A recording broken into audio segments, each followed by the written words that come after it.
Hi guys, it's Mrs. Blanchard. I'm just trying to make the most of our snow days here. When we get back from school, it's going to be a little hectic, and so I want to give you some information that we're probably not going to have a chance to go over in class. So this is really the end of the military war effort. So this is what Europe kind of looked like in 1941 to 1942. Remember, the bomb is dropped on Pearl Harbor in December of 1941. 2 days later, we declare war. But we really don't enter the war effort until 1942. And before we had become involved, and then in this little bit of time until we actually do become involved, Hitler and his forces have really spread throughout Europe looking for Hitler's dream of the Lebensraum, of the living room for the German people. And so this is what the United States, the United Kingdom, and Soviet Russia are going to have to work to push back before they can even do things like think about liberating death camps or concentration camps that are in the middle of Lebensraum that Hitler has created. So when the United States entered World War II in late 1941, and really we don't get entered really actively until 1942, victory seems remote. Europe and even Northern Africa is pretty well under the control of Hitler and Germany. Germany has been pressing into Russia, and the victory at Stalingrad is not going to come until the next year. And the Russians are losing their wheat fields, their food, and really Russia gives, I believe, the most casualties to the war effort for military. So Russia is really suffering at the hands of the Germans. The Axis armies, now that's Italy and Germany, control northern Africa and threaten the freedom of the Suez Canal, which really threatens troop movement as well. Here is Europe during the war. To win the war, there's two different plans proposed. The United States favored an attack across the English Channel here to go into Nazi-controlled France, or sometimes known as Vichy France, and they wanted to start this in 1943. The British, however, favored an attack through Italy from northern Africa, starting as early as 1942. This is going to be a big point of contention, especially at the early war conferences, and really Stalin is going to be angry at this because really Russia is being pulverized by the invading German forces. They're going to be angry that we decide to actually go with the British plan and start the Italian campaign first. So in 1943, the Soviet army almost single-handedly wins at Stalingrad. They, on the Eastern Front, they have very little, if any, support by the Americans or the British. While the Americans and British are focusing on Italy, the Soviets are left to take the siege of Stalingrad that goes on for months, but then starts to push Germany on the back, and they're never going to be on the offensive again. They're going to be retreating now from Russia. And the USSR, again, kind of single-handedly liberate Poland, Hungary, Romania, that Russia is really having to do this on their own, and therefore kind of feels, to some degree, a right to some of these lands that they are freeing from occupation. We're going to skip over the Italian campaign. Sorry for some of you. But I do want to mention the Casablanca Conference. There's about 4 big conferences you need to know, and Casablanca is one of them. Roosevelt and Churchill meet in Casablanca. Casablanca is in the north coast of northern Africa, and they determine that they would only accept unconditional surrenders from the Axis powers. There's not going to be a negotiated settlement to the war. And this is also where they begin to decide this to begin the Italian campaign. The next big conference you need to know is Tehran. Earlier that year there had been a conference in Cairo between FDR and Churchill, but in Tehran it's going to be FDR, Churchill, and Stalin. These are going to be the big 3 of World War II. In 1943, the big 3 coordinate their war strategy. FDR and Churchill finally commit to Stalin's demands to open up this Western Front, and this is going to be the American plan, D-Day. So the idea was that the Allies would divide the Axis military across 2 fronts. FDR proposed a future UN dominated by 4 policemen. This is going to be our big 3 plus China. China right now is a kind of US-supported, I would almost go so far as to say almost puppet regime. It's very corrupt. It is not yet a communist country. That's not going to happen for a few more years, about 4 more years. So, and they want this police force to have the power to deal immediately with any sudden emergencies which require action.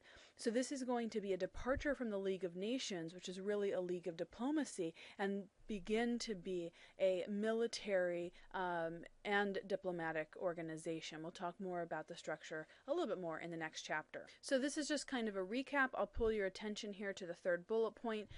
During all of this, the American and British planes are going to pour bombs on German cities, especially around the industrial cities. The main industrial centers in Hamburg, Dresden. The Dresden bombings are very famous. I would also, again, include in Munich. If you read the book Thief, which I highly recommend you do, I believe she lives outside of Munich, and they have the air raids and campaigns. And of course, really since the beginning of the war, the Germans have been doing the same thing mainly to the British, these nightly raids on the coastal regions of like Dover and all the way into London. D-Day begins on June 6th of 1944. The U.S. and British troops land at 5 strategic points and push through France and drive to Germany. This push through France is going to take about the next 6 months. Notice here the Battle of the Bulge is on the French border. It's going to happen from December to January of 1945. So the Yalta Conference is in February of 1945. The big three meet at Yalta. And Winston Churchill from Great Britain. Here in the middle is FDR. Notice he's sitting. They've had to stage all these pictures to let him sit. But also, like, look at his legs. Look how thin they've grown. If you can kind of see in his face, he looks very old. The war has had a tremendous personal, physical toll on his health. And then here on our right is Joseph Stalin representing Russia. And there's a few things that they agree to at this Yalta conference. The defeat of Germany has not happened yet, but it's about to happen at any moment. So Stalin refuses to give up Eastern Europe, but he does agree to self-determination, to recognize the independence and the sovereignty of nations in Eastern Europe. We saw this happening after World War I with Wilson's 14 points, this call for self-determination.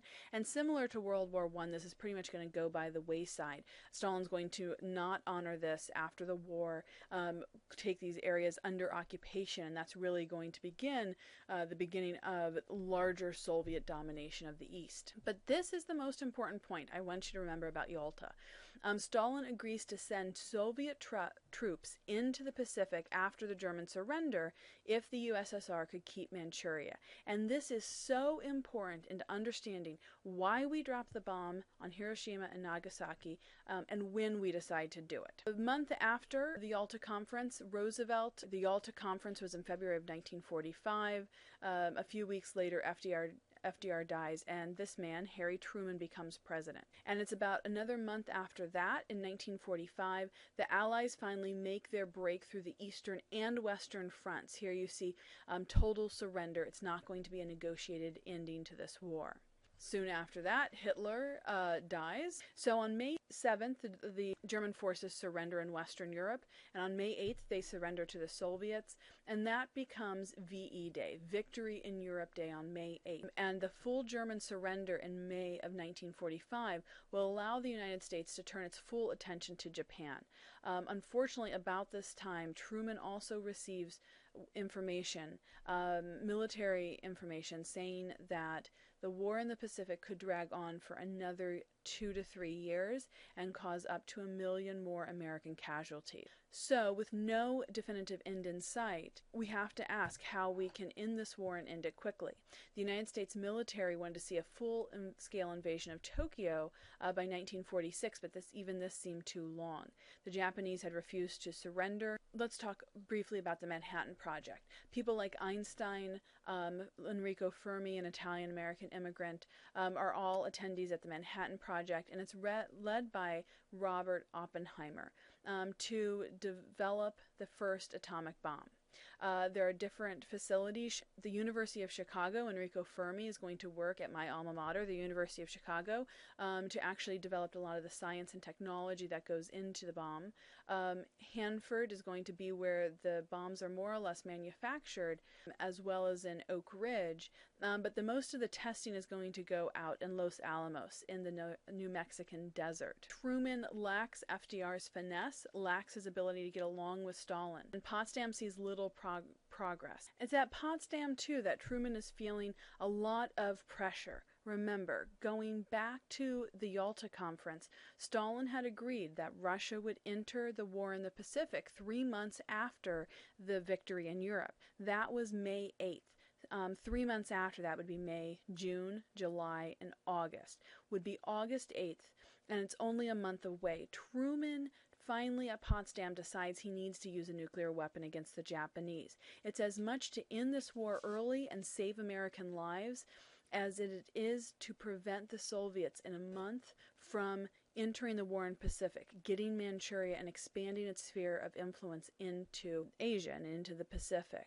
Yes, we were allies with the Soviets during the war, but we don't want to see an expansion of communism on the world stage. Truman claims that the use of the bomb would substantially shorten the war and save American lives, but this is again one of those unspoken motivation factors that Truman is certainly aware of. So in August of 1949, the United States decides to drop 2 atomic bombs on Hiroshima and Nagasaki. Why? Save hundreds of thousands of American lives, perhaps even a million, revenge for Pearl Harbor, and to intimidate the Russians, prevent them from entering the Pacific, but also intimidating them with our armed superiority. Why Hiroshima and Nagasaki? Mainly because they are industrial centers. I'm sorry, I have a little typo on the slide. It's by August 15th, the Japanese will officially surrender, and on September 2nd, you have the official end to the war in the Pacific.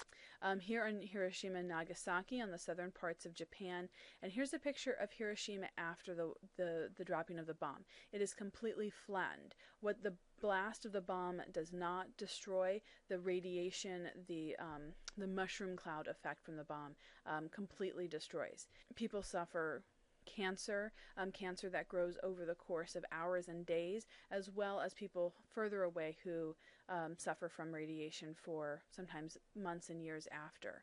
And here's the devastation at Nagasaki. So this is the end of the war. Again, we see stars and stripes. It's all over. Peace. Truman announces Japan's unconditional surrender. This is important thinking about what's going to happen with the Cold War that's coming. When you look at the loss of lives, Lithuania, Latvia, these invaded countries very high up, but really the most are going to go to the Soviet Union, followed by China and Poland, who are of course under being occupied. And the Soviet Union is going to really suffer from this war and somewhat blame the United States and England for leaving them all on their own on the Eastern Front.